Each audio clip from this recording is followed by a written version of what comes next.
Hi. Okay, so I wanted to come on here and talk about something that truthfully I'm still really nervous talking about. It's something I hadn't spoken out about publicly until Friday morning on our radio show. It's something that a lot of people close to me weren't even aware of. But after receiving seriously hundreds of text messages and emails and messages from people saying that my story either resonated with them or they're mad at me because they cried all their makeup off, or that it provided a really teachable moment for their families and their children, really makes me feel like more than ever I have a responsibility to talk about it. So I wanted to do that on here as well. So on Friday morning, I was asked what my biggest struggle has been. And growing up, I didn't look like any of the girls or women around me, like at all. I was a different race and my body was nothing like anybody around me. I had bigger thighs, I had a bigger butt, and on top of the fact that I didn't feel like anybody around me looked like me. Of course, when I turned on the television or saw advertisements, I didn't see anybody sort of representing who I was there either. So from a really young age, I felt different. And slowly, probably by the time I was on my first diet at the age 6 or 8, I had developed a hatred for my body. And the people surrounding me loved me, obviously, and people who love you only try to do what's best for you. But it was also a very appropriate conversation, it seemed, for people to be talking about my bodies. And I'm talking family members, friends of family members, friends, their families, teachers, anybody, you name it. It seemed to be a constant and consistent conversation, my body and what it looked like. So I had tried every diet known to man. Seriously, if you can name it, I guarantee I've tried it. I've eaten only soup, only carrots, only bananas, whatever. I've done it. And by the time I was in my late teens and early 20s, I developed a string of eating disorders. And there were years on end, truthfully, where I woke up every morning and it was the first thing on my mind. And when I went to bed at night, it was the last thing I thought about as well. It was my body. How could I possibly change it? I figured for sure that I was just given a defective body. Like there's got to be a way to trade it in because I'm saying it's wrong. The people around me are saying it's wrong. The advertisements are saying it's wrong. Something has got to be wrong here. So I went through years of struggling with eating disorders and because of the way the world works, and I do think it's getting better, but it was like some of my deepest, darkest times that I was receiving compliments from people. You know, my body is neglected. I'm not healthy physically. I wasn't healthy mentally. I wasn't healthy spiritually because you can't be when you're that disconnected from your body, your vessel, the very thing that allows you to have life. And at those times, it's when you're receiving compliments from people where people are like, you look great, like whatever you're doing, keep it up. And I went through a lot of really, really hard years like that.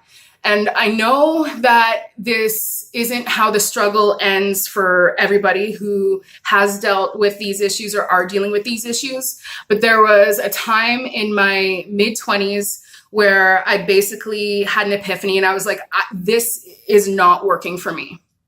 I've been every size, I've been every weight. It didn't matter whether I was a size 6, 8, 12, 14, it didn't matter. I still hated who I was. And there was body dysmorphic issues. So what I saw in the mirror wasn't even actual reality.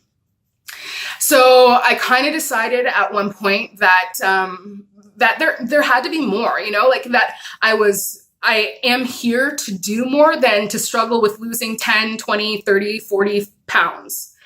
I had to believe that. And it's a big reason that I'm so passionate about health and wellness now, because it has been my greatest struggle. It probably will be the greatest struggle I'll ever have.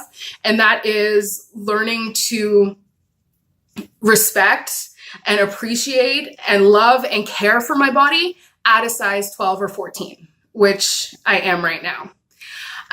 So I slowly started taking care of myself, and truthfully, it's not something that is all better now. I don't think this is something that ever goes away because there are always triggers and it's something you have to continually remind yourself of.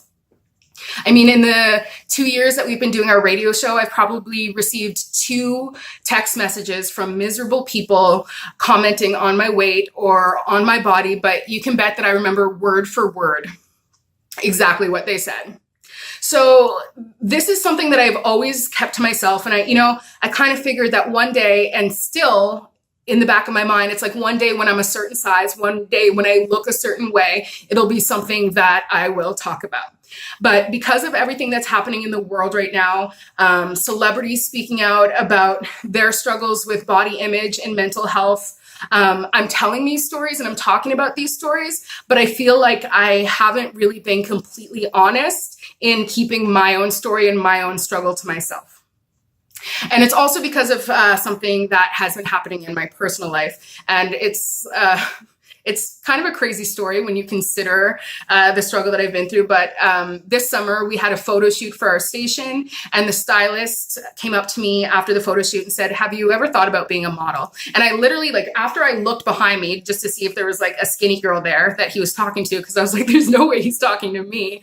I kind of laughed, because when you consider how much time and how much energy I put into despising my body, modeling is something that has been the farthest thing from my mind. So he said that he has a friend here in Montreal who just opened an agency, and that she signs all types of models, curvy models and influencers, and that he'd like to send my photo along. So I was like, yeah, sure, do what you want, that's fine. And later that night, the woman reached out to me. It is Saint Germain Models. And she said, "We'd really like to work with you." And they signed me, and I've still been holding back. I feel like I've shed so much of these walls that I have put up, but you sort of learn as you go along that it's not something that is ever really done completely. And I knew as I took this on, being a curvy influencer and being the person on your Instagram and on your Facebook who steps out and looks really comfortable and confident in who they are, I knew that I couldn't do that honestly, and that I couldn't really help people the way that I want to help people unless I was completely honest about my story and where I've come from. So this is something that I definitely want to continue to talk about. It has been super cathartic for me getting this out. I didn't realize, number one, how many people I was going to help by telling this story. And I didn't realize how much their comments and support were also going to be helping me through the process. So getting through this video, as anxious as I may be, was step one. And I feel like it's already getting a lot easier. But I wanted to share with you my news about Saint Germain Models, and sort of this be the beginning, be the launch of that part of my life. And it's something that I've always wanted. This has been my biggest struggle, but truthfully, it's always been my biggest dream as well, to be one of those people who is just so unapologetically comfortable and happy with myself and in my body, in order to inspire other people. And I hope that I can be that voice for young girls who are growing up thinking something's wrong. How do I return my body on Amazon? You don't have to. Your body is good. I just think we need more people telling their story, and to rewire the belief and the conditioning we have, which is that there is only one way to look and that there's only one way to be beautiful.